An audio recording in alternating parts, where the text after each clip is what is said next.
Hello guys, நாட்டுக்கோழி கெட்டி குழம்பு எப்படி பண்ணலாங்கிறத பார்க்கலாமா? பேனில் 2 கோழி நல்லெண்ணெய் ஆட் பண்ணிக்கோங்க, 2 பட்டை, 1 டீஸ்பூன் வந்துட்டு பெப்பர் ஆட் பண்ணிக்கோங்க, முழு பெப்பர் ஆட் பண்ணிக்கோங்க, 2 பெரிய வெங்காயம் நீட்ட வாக்கில் நறுக்கி வச்சுருக்கேன், அதையும் இது கூட ஆட் பண்ணி நல்லா சோட்டே பண்ணி விட்டுக்கோங்க. இதோட கலர் வந்து நல்லா கோல்டன் ப்ரௌனாக வரணும். இந்த வெங்காயம் வதக்குறதுல தான் டேஸ்ட்டே இருக்குது. நீங்கள் வெங்காயம் நல்லா வதக்கலைன்னா ஒரு ஸ்வீட் டேஸ்ட் வந்துட்டு கொடுத்துரும், அது சாப்பிட்றதுக்கு நல்லா இருக்காது. இந்த அளவுக்கு வெங்காயம் நல்லா வதங்கி வந்ததும் 3 காஞ்ச மிளகாவை கிள்ளி சேர்த்துக்கலாம். அது கூடவே கொஞ்சமாக கருவேப்பிலை எல்லாத்தையும் சேர்த்துட்டு நல்லா சோட்டே பண்ணி விட்டுக்கோங்க. இதோட அரோமா வந்துட்டு ரொம்பவே நல்லா இருக்குங்க. நீங்கள் பெரிய வெங்காயத்துக்கு பதிலாக சின்ன வெங்காயம் கூட ஆட் பண்ணிக்கலாம், அதோட டேஸ்ட் இன்னுமே ரொம்ப நல்லாயிருக்கும். இந்த ஸ்டேஜில் நல்லா 2 டீஸ்பூன் போல் ஜிஞ்சர் கார்லிக் பேஸ்ட் வந்து ஆட் பண்ணிக்கிறேன். நல்லா ஃப்ரெஷ்ஷாக அரைச்சி சேர்த்துக்கோங்க. நீங்கள் வந்து சாப் பண்ணி கூட போட்டுக்கலாம், பட் எங்கள் வீட்டில் கிட்ஸ் சாப்பிட மாட்டாங்கங்கிறதுனால நான் ஃப்ரெஷ்ஷாக அரைச்சி ஆட் பண்ணிக்கிறேன். ரொம்ப நல்லா ஃப்ளேவர் கொடுக்கும். ரா ஸ்மெல் போகிற வரைக்கும் நல்லா சோட்டே பண்ணி எடுத்துக்கோங்க. இந்த ஸ்டேஜில் 1 டீஸ்பூன் சீரகம், 1 டீஸ்பூன் சோம்பு ஆட் பண்ணி நல்லா சோட்டே பண்ணி விட்டுக்கோங்க. இது ரெண்டும் நல்லா பொரிஞ்சு வரணும்.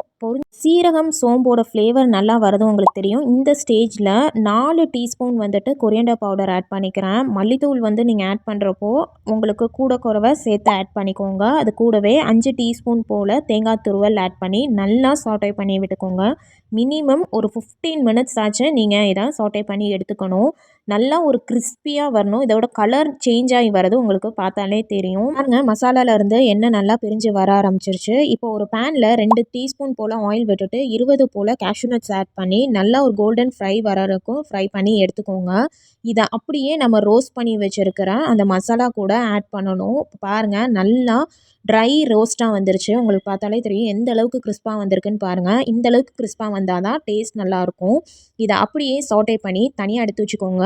நல்லா ஆறுனதுக்கப்புறம் ஒரு ஸ்மூத் பேஸ்ட்டாக நம்ம இதை பேஸ்ட் பண்ணி எடுத்துக்க போகிறோம். இப்போது கேஷ்யூ நட் ஃப்ரை பண்ண அதே பேனில் அந்த ஆயில்லையே நல்லா க்ளீன் பண்ணி வச்சுருக்கிற சிக்கனை ஆட் பண்ணிக்கோங்க. நான் இன்றைக்கி 1/2 kg எடுத்திருக்கேன். அது கூடவே நம்ம பேஸ்ட் பண்ணி வச்சுருக்கிறதுலேருந்து ஒரு குழிக்கரண்டி அளவுக்கு மசாலாவை ஆட் பண்ணிக்கோங்க. அது கூடவே கொஞ்சமாக கருவேப்பிலை, தேவையான அளவுக்கு உப்பு ஆட் பண்ணிக்கோங்க. நான் 1 டீஸ்பூன் ஆட் பண்ணியிருக்கேன். நல்லா சிக்கனில் கை வச்சு மசாலாவை நல்லா பிரட்டி விட்டுக்கோங்க. இந்த சிக்கனில் இந்த மசாலா வந்துட்டு நல்லா கோட் ஆகி வரணும்.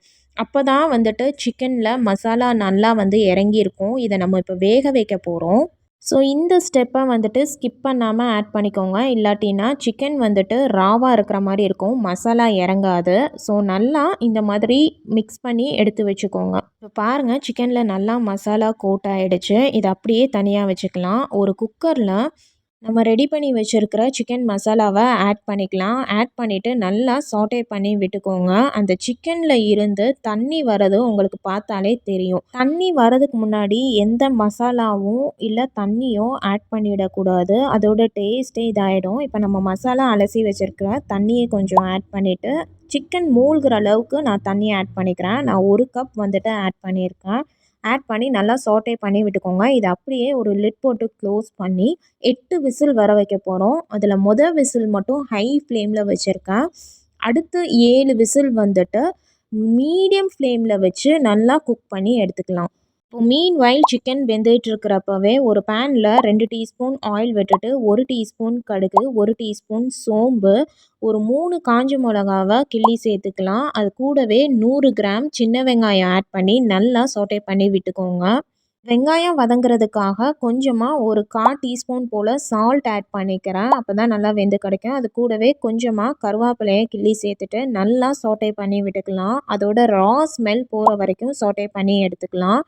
இப்போ நம்ம ஆல்ரெடி ப்ரிப்பேர் பண்ணி வச்சுருக்கிற மசாலாவை இது கூட ஆட் பண்ணி நல்லா மிக்ஸ் பண்ணி விடுங்க. இப்போ இந்த கிரேவி ஒரு 2 மினிட்ஸ் குக் ஆனதுக்கப்புறம் மசாலா தண்ணியை அலசி ஆட் பண்ணிக்கோங்க. இந்த கிரேவி வந்துட்டு நல்லா குக் ஆகி வரணுங்க. இந்த கிரேவிலேருந்து எண்ணெய் நல்லா பிரிஞ்சு வரணும். இப்போ பாருங்கள், லைட்டாக எண்ணெய் பிரிஞ்சு வந்திருக்கிறது உங்களுக்கு பார்த்தாலே தெரியும். இந்த கிரேவி வந்துட்டு ரொம்பவே ரிச்சாக இருக்குங்க. எல்லா கிட்ஸுக்குமே ரொம்ப பிடிக்கும். இப்போ பாருங்கள், எண்ணெய் நல்லா பிரிஞ்சு வர ஆரம்பிச்சிருச்சு. இந்த ஸ்டேஜில் கொஞ்சமாக கொத்தமல்லி தழையை தூவி சேர்த்துக்கலாம். நல்லா மிக்ஸ் பண்ணி விடுங்க. இன்னும் கூட நல்லா இந்த மசாலாவும் எண்ணெயும் பிரிஞ்சு மசாலா நல்லா ஆயிலே நல்லா குக் ஆகிருக்கிறதும் உங்களுக்கு பார்த்தாலே தெரியும். நல்ல ஒரு பேஸ் கிரேவி ரெடி ஆகிடுச்சு. இதை அப்படியே தனியாக வச்சுக்கலாம். இப்போ சிக்கன் வெந்துருச்சான்னு பார்க்கலாம். இதோட ஸ்மெல் ரொம்பவே நல்லா இருக்குங்க. பாருங்கள், சிக்கன் வந்துட்டு நல்லா சாஃப்டாக குக் ஆகி வந்துருச்சு. கிரேவி நல்லா பக்காவாக ரெடி ஆயிடுச்சுங்க. இந்த அளவுக்கு எண்ணெய் நல்லா பிரிஞ்சு வரணும். இந்த ஸ்டேஜில் வந்துட்டு நம்ம நல்லா குக் பண்ணி வச்சுருக்கிற சிக்கனை தண்ணியை இருத்துட்டு ஆட் பண்ணிக்கோங்க. நல்லா சாட்டே பண்ணி விட்டுக்கோங்க.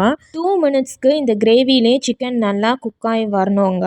நீங்கள் டிஃபன் ஐட்டம்க்கு இது செய்கிறீங்கன்னா இந்த ஸ்டேஜ் வந்து பர்ஃபெக்டாக இருக்கும். பட் நான் இன்னைக்கு ரைஸ்க்காக பண்ணுறேங்கிறதுனால கொஞ்சம் செமி கிரேவியாக இருந்தால் நல்லா இருக்குங்கிறனால நாம் குக் பண்ணி வச்சுருக்கோம் இல்லையா, சிக்கன் குக் பண்ண அந்த ஸ்டாக்கை வந்துட்டு ஒரு 2 குழிக்கரண்டி அளவுக்கு சேர்த்துக்கிறேன். நீங்கள் உங்களுக்கு தேவையான அளவு சேர்த்துக்கோங்க. அதையும் ஆட் பண்ணி நல்லா ஒரு 2 மினிட்ஸ் குக் பண்ணி எடுத்துக்கோங்க.